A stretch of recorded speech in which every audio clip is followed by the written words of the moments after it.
Hello and welcome to the WIHS Journal, Public Affairs from 104.9. I'm Paul Kretschmer. For a growing number of U.S. households, financial stability is nothing more than how hard their members work. These households are called ALICE, asset limited, income earning above the federal poverty level, yet struggling to afford basic expenses. The United Way of Connecticut sponsored a news conference recently with testimony from people who are in that category. To begin today's broadcast, here is Stephen Hernandez. Equity and opportunity is a two-sided coin in the state of Connecticut. You can't have one without the other. And the thing is, for our working families, and these are working families, we have to underscore that these are people that are living in our state, paycheck to paycheck, one paycheck away from family calamity. But this calamity does not fall equally upon all the people of the state. Disparities are a result of multiple factors, including persistent racism, gender discrimination, and geographic barriers. Yes, in the quiet corners of Connecticut, disparity abounds. In many cases, the pandemic exposed and exacerbated disparities and vulnerabilities that have long existed, with substantial differences in rates of hardship by race and ethnicity. I'll share with you some of those stark numbers.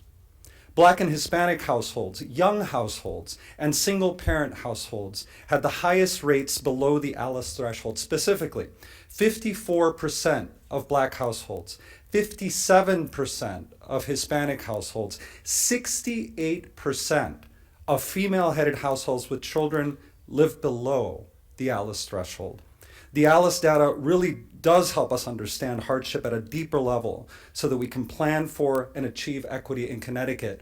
We cannot have an anti-poverty strategy in Connecticut that invites people to simply live paycheck to paycheck. Thank you. Thank you, Stephen. So important to understand those issues of disparity as we think broadly about ALICE and what we can do in our state to address the needs of our ALICE families. I'd like next to ask Maria Harlow, who is Executive Director of United Way of Meriden and Wallingford, to come to the podium and add some observations from the perspective of our local United Way network. Maria? Thank you, Lisa. Good morning, everyone. I'm proud to say that in Connecticut we have 14 United Ways representing every region, every county of our state. And ALICE is everywhere. And I just want to share a story with you. A couple of weeks ago, I went to the pharmacy. I got a couple of things, and when I'm going to pay, the total was $64. I was shocked, and I shared with the cashier, and I said, I can't believe this is $64. And the cashier right away started shedding. She started sharing that she is overwhelmed. She is a mother of 3. It's a Saturday morning. She would like to be able to stay at home, but she can't because she has to pick extra hours to be able to pay her bills. She's always behind. She has a tremendous amount of anxiety, and she is out of lost of hope, thinking on how she is going to be able to support her family. This, as she's talking, I'm thinking about the ALICE report, and I'm thinking she is a head of household. She is Hispanic. Her odds are very, very difficult here in our state. Our local United Ways have a tremendous amount of programs to help the community in address those needs. We help them in areas of work, health, financial stability, child care. We surround them as much as we can to help them to get out of that situation and be able to better support their families. But we cannot do this alone. Local nonprofits and private founders cannot address this trend alone, and we cannot reverse this trend alone. We need all of us to work together to change these odds. Thank you. Thank you, Maria, for representing the great work of our United Ways, who are, again, represented here. I'd like now to ask Representative Baumgardner to come up and to offer his observations. Andre Baumgardner is the representative from Stonington and Groton.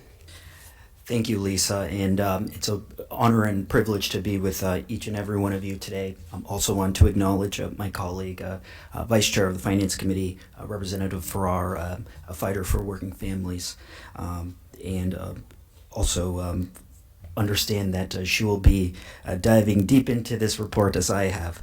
And again, appreciate the United Way for continuously bringing this report to the public.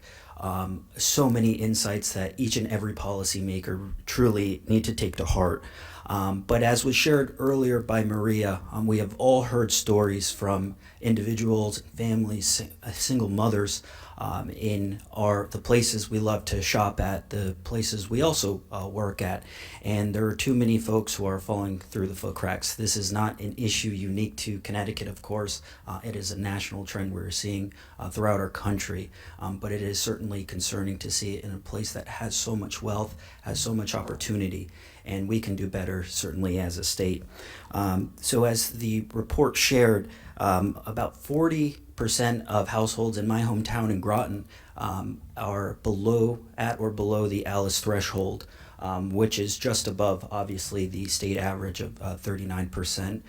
So it's affecting us in southeastern Connecticut, affecting each corner of our state, and certainly in the Hartford region as well.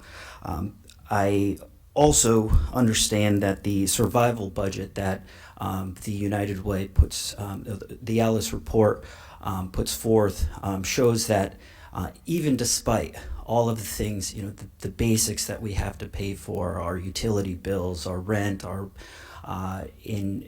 food, there are so many costs that are not accounted for that are also necessities that people rely on. Obviously medicine, as was shared. So again, we need to go to the drawing board, identify what is working in our state, what isn't working. No individual, no party, no group has a monopoly on good ideas, and we owe it to the residents that are working day in and day out, supporting a family, folks again who are employed. ALICE is asset limited, income constrained, but the most important letter, in my opinion, is the E, the employed. These are folks who are working, who are doing everything right, and it's time now that we step up and give them a helping hand as well. Thank you. Thank you, Representative Baumgardner, for those very important comments. Now the most important part of what we're here to do with you today, and that is to allow families who are in this population to share their own perspective and their story. So I'd like to introduce to you first Jessica Vargas. Jessica is a resident of New Britain and will share her story, not only with regard to her family, but with regard to what she sees in the course of her work. So, Jessica? Good morning, everyone. I want to thank you all for being here today. Again, my name is Jessica Vargas, and I am a resident of New Britain, where I live with my two young adult children, Jalea, who is 21 years old, and Jordan, who will soon be 18. Being a working mom and raising them alone has definitely had its challenges. My daughter, who is on the spectrum, has always needed extra support, and childcare was always an area of struggle. For many years, I didn't qualify for childcare assistance, which meant I was responsible for all of childcare costs, which at the time ranged anywhere between $1,000 to $1,200 a month. To this day, I don't even know how we made it through, but we did. Winter months were exceptionally challenging, and with an old furnace, I averaged anywhere between $2,000 to $3,000 during a tough heating season. When I no longer had credit left on my credit card to get another delivery of oil, I would spend the night with my kids at my sister's house. We're having a sleepover, slumber party. That's what I would tell them, because I didn't want them to know that mommy just couldn't afford to keep you warm. My credit card and my income tax refund was how we survived. Whenever I didn't have enough money to get through the month, I would just charge what I needed. Every year when I got my taxes, I paid it off and did it all over again. All this while I was working full time. I used to consider myself lucky when I was fortunate that my employer at the time, CHNCT, allowed us to work at home during inclement weather, which saved me from having to find childcare whenever schools were closed. At times, they even allowed me to work when they were sick and I was unable to attend school. I encourage more employers to do this if they have the capacity to do so.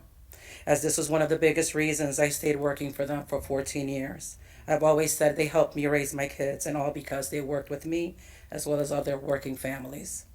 As a homeowner and a mom, a working mom, I have always been placed in a bracket where I was overqualified for many social service programs, forcing me to be creative with managing my bills, having to rob Peter to pay Paul. I would go 2 to 3 months, not pay a gas bill to catch up to pay my electric bill, not pay my electric bill for 2 to 3 months just to pay my gas bill. I didn't understand why I had to go through such hurdles when so many other families were receiving all the help they needed. Life would indeed have been less stressful had I had some assistance, but sadly, like many, I fell into the Alice population, where it appeared as if I was financially stable, but was truly financially poor. After paying the mortgage, childcare, car expenses, utility expenses, and food, there was not much left for anything. Food shopping came with constraints, as we never qualified for food stamps. Rarely did we shop for what we wanted, and stretching my money was just something I was good at. Today I work at Connecticut Food Share, and I'm seeing many of my working neighbors in the line waiting for food. Many more of us are struggling as we manage our budgets, deciding what needs to be paid this month and what could wait for the next month. With the increases in rent, utilities, insurance, and food, working class families are struggling to decide if they should buy food or get their medications filled. Others are moving in with other family members because they can't manage the rent increases, while others, like myself, question a visit to the doctor because a visit to the doctor is often followed by a pretty hefty bill. This is real. These are the conversations that I'm having with my neighbors in the community, and I can assure you that a lot more support and help is needed for working class families. Although I didn't qualify for child care assistance and food stamps, I wish that someone would have told me about food pantries, as I could have probably offered my kids a better selection of food. I wish someone would have told me that although I worked, my children still qualified for Husky, which would have saved me thousands of dollars in medical bills. Overall, I just wish there were more resources that were available to working class families. When someone has to decide on food or meds, what do you think the person will what do you think they will choose? Where do you think they will end up? In the hospital. And who pays for that bill? Parents are struggling, working countless hours to keep a roof over their head, sometimes falling short on parenting. Many others go to work sick because they can't afford to be out of work and fall behind on their bills. So many of us are one accident away from homelessness because things truly spiral that fast. Today, I ask legislators to reconsider many of the restrictive income guidelines many of these programs have. I thank you for taking the time to be here today, and I hope you will continue to listen and learn from the community. Lastly, for anyone here today who can relate to my experiences, please know that it's okay to ask for help. There are resources available for you, and you are not alone. Today, we can make a future that provides every Connecticut household what they need, not only to survive, but to thrive. Thank you. The last speaker you just heard from was from Jessica Vargas of New Britain. Other speakers earlier, Maria Harlow from the Meriden United Way, and Representative Andre Bumgarner, and from the United Ways of Connecticut, Lisa Tepper-Bates. Alice households contain the following: span all races, ages, ethnicities, and abilities, though households of color are often the most predominant in areas. They include workers whose wages cannot keep with the rising cost of goods. They often include those who are working 2 or more jobs and still cannot pay all of their bills. It includes family members who need care and assistance, which makes it harder to find adequate work. They live paycheck to paycheck and are forced to make impossible choices: pay the medical care or pay for child care, pay utility bills, or put gas in the car. Alice may be your relative, friend, colleague, or neighbor, or you might be the Alice. Healthcare provider, teacher, retail clerk, sanitation worker, and others.